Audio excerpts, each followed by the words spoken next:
தமிழ் மக்களே நான் Aatran Prabha. Welcome to my channel. இந்த வருஷம் தமிழில் வெளியான கிரைம் த்ரில்லர் படங்களில் 11 படத்துக்கு அப்புறம் விஜய் ஆண்டனியோட மார்கன் தான் கிரைம் த்ரில்லர் ஃபேன்ஸ் எதிர்பார்ப்பை ஓரளவு திருப்திப்படுத்திருக்குன்னு சொல்லலாம். ஒரு பக்கம் விஜய் சேதுபதி அவரோட பையனை இண்டஸ்ட்ரிக்குள்ளே கொண்டு வரதுக்கு படாத பாடுபட்டு இருக்காரு. விஜய் சேதுபதியோட பையன் நின்னா குத்தம், நடந்தா குத்தம், பபுல் காம் சாப்பிட்டா கூட குத்தம்னு சொல்லி சோஷியல் மீடியாவில் புரட்டி எடுக்கிறாங்க.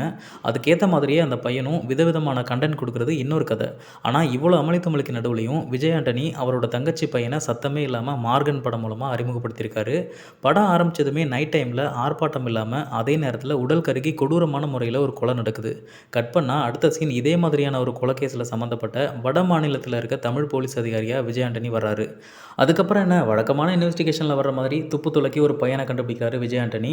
ஓகே, அவ்வளோதான், கொலைகாரனை கண்டுபிடிச்சாச்சு, படம் முடிஞ்சு போச்சுன்னு நினச்சா அங்கே தான் ட்விஸ்ட்டு.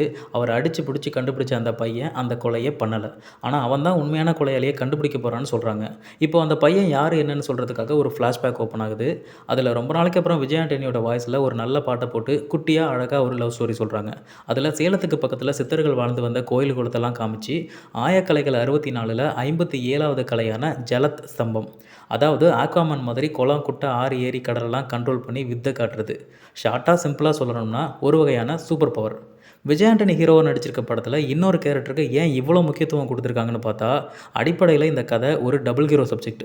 விஜய் ஆண்டனிக்கு ஈக்குவலாக மார்க்கெட் இருக்க இன்னொரு ஹீரோ நடிக்க வேண்டிய இந்த கேரக்டரில் அவரோட தங்கச்சி பையனையே நடிக்க வச்சு ப்ரொமோட் பண்ணியிருக்காரு விஜய் ஆண்டனி. இதே மாதிரி டபுள் ஹீரோ சப்ஜெக்டில் 2017 போகன்னு ஒரு படம் வந்துச்சு, எல்லாருமே பார்த்துருப்பீங்க. அந்த படத்துலையும் இதே மாதிரி தான் ஆயக்கலை 64ல் 52வது கலையான பரகாய பிரவேசம், அதாகப்பட்டது கூடு விட்டு கூடு பாயிற வித்தையை ஒரு சூப்பர் பவர் மாதிரி அந்த படத்தில் பயன்படுத்தியிருப்பாங்க. அந்த படம் சரியாக போகிறதுக்கு எனக்கு தெரிஞ்ச முக்கியமான ஒரு காரணம், கூடு விட்டு கூடு பாயிறத டயலாக்ல மட்டும் பக்கம் பக்கமாக பேசிட்டு விஷுவலாக நம்புகிற மாதிரி ஒரு சீன் கூட காட்டியிருக்க மாட்டாங்க.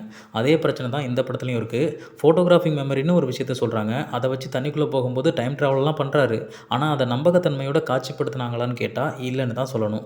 அந்த பையனுக்கு ஏதோ ஒரு சூப்பர் பவர் இருக்குது, அதை வச்சு கொலையாளியை கண்டுபிடிக்கிறாரு அப்படின்னு நம்மளை நாமே காம்ப்ரமைஸ் பண்ணிட்டு தான் படத்தை பார்க்க வேண்டியிருக்கு.